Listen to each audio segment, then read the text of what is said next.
ఆంధ్రప్రదేశ్ ముఖ్యమంత్రి జగన్మోహన్ రెడ్డిపై ఏప్రిల్ 13న జరిగిన గులకరాయి దాడికి సంబంధించి వేముల సతీష్ని ఏప్రిల్ 18న అరెస్ట్ చేయడం జరిగింది. ఈ అరెస్ట్కి సంబంధించి ఇప్పుడే బెయిల్ కూడా మంజూరు అయ్యి జైలు నుంచి రిలీజ్ అయినటువంటి పరిస్థితి ఉంది. అయితే వేముల సతీష్ మనతో పాటు ఉన్నారు.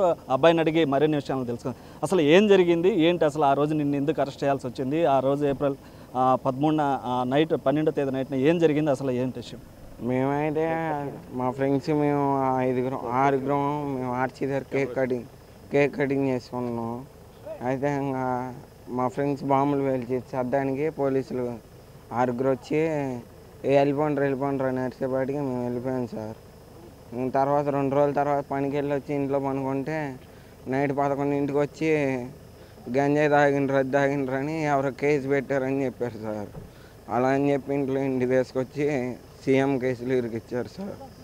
ఎవరు ఇరికిచ్చారు? పోలీసు వాళ్ళే సార్. ఇంట్లో పనుకుంటేమో డ్రగ్స్ తాగిండ్రు, గంజాయి తాగిండ్రు అని ఆ కేసు పెట్టారని చెప్పారు.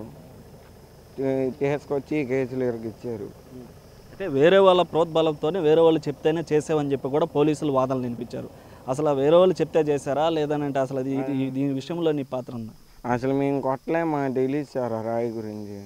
మేమైతే కొట్టలేదు, మాకు ఆ రాయి సంబంధం లేదు. పోలీసులకు నువ్వు వేరే వాళ్ళు చెప్తే చేశానని చెప్పావని అంటున్నారు. మేమైతే ఏం కొట్టలేదు, పోలీసు వాళ్ళు కావాలని చెప్పిస్తున్నారు. పోలీసు వాళ్ళు ఎందుకని కావాలని చేస్తుంటారు ఏమో మనకేం తెలియదు. ఇంట్లో ఉంటే డ్రగ్స్ తాగిండ్రని మా అమ్మ నాన్న అప్పటికి ఆడికి సార్ అని అడిగితే ఇది బాన్ వీక్స్ తాగిండ్రు, కేసు పెట్టిండ్రు అని తీసుకెళ్ళిండ్రు. మా ఫ్రెండ్స్ వాళ్ళందరూ కూడా అదే కారణం చెప్పి తీసుకొచ్చారు పోలీస్ స్టేషన్కి. పోలీసు వాళ్ళు ఏమని చెప్పి నిన్ను తీసుకెళ్లారు? ఎవరో కేసు పెట్టారంట, మేము డ్రగ్స్ అయి తాగినట్టు అలా చెప్పి ఇంట్లో అలా చెప్పి తీసుకెళ్ళారు. నైట్ పనుకున్నాను లేపి తీసుకెళ్ళారు 11ంటికి. అయితే వేరే వాళ్ళు చెప్తే చేయలేదంటావు. అయితే పోలీసు వాళ్ళు ఎందుకు అలా చెప్పాల్సి వచ్చింది? నువ్వు ఒప్పుకున్నావు ఇట్లా వేరే వాళ్ళు చెప్తే చేశానని చెప్పి పోలీసులు అంటున్నారు. ఈ పోలీసులు నిన్ను ఏదన్నా ప్రోద్బలం చేస్తే చెప్పావా లేదంటే బెదిరించారా, ఏంటి అసలు? భయపెట్టించారు, గన్లు అవి పెట్టించి కేసు ఒప్పుకో లేకపోతే చంపేస్తాం అది ఇదని ఎవరు లేని చోట చీకట్లోకి తీసుకెళ్ళి భయపెట్టించి అంబాపురంకి వెళ్ళి బ్రిడ్జి పక్కకు తీసుకెళ్ళి భయపెట్టించారు. మొత్తానికి ఏం కోరుకుంటున్నాను? నేనైతే చేయలేదు సార్, నేను కేసు కొట్టేయాలని కోరుకుంటున్నాను. నేనైతే కొట్టలేదు. చట్టాన్ని ఏం కోరుకుంటున్నావు? పోలీసుల సైడ్ నుంచి ఏం కోరుకుంటున్నావు? నిజంగా ఎవరు కొట్టారో వాళ్ళని పట్టుకోవాలని కోరుకుంటున్నాను సార్. నన్ను ఇరికిచ్చారు అనవసరం ఈ కేసులో. నేనైతే కొట్టలేదు సార్. సంబంధం లేదు, నా సంబంధం లేదు. పోలీసు వాళ్ళు ఎవరో ఇరికిచ్చారు సార్, ఎవరో కొడితే నన్ను ఇరికిచ్చిండ్రు. అంతే సార్ జరిగింది, ఎవరో కొట్టిండ్రు. నా సంబంధం లేదు sir.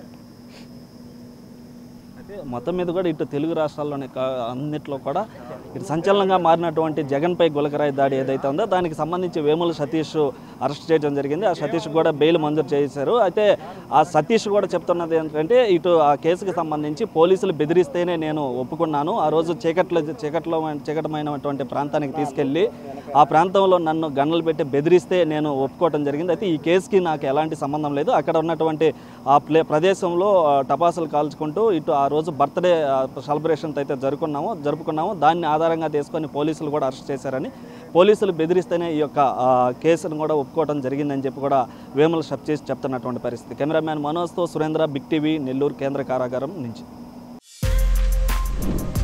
For more videos like this, subscribe Big TV channel.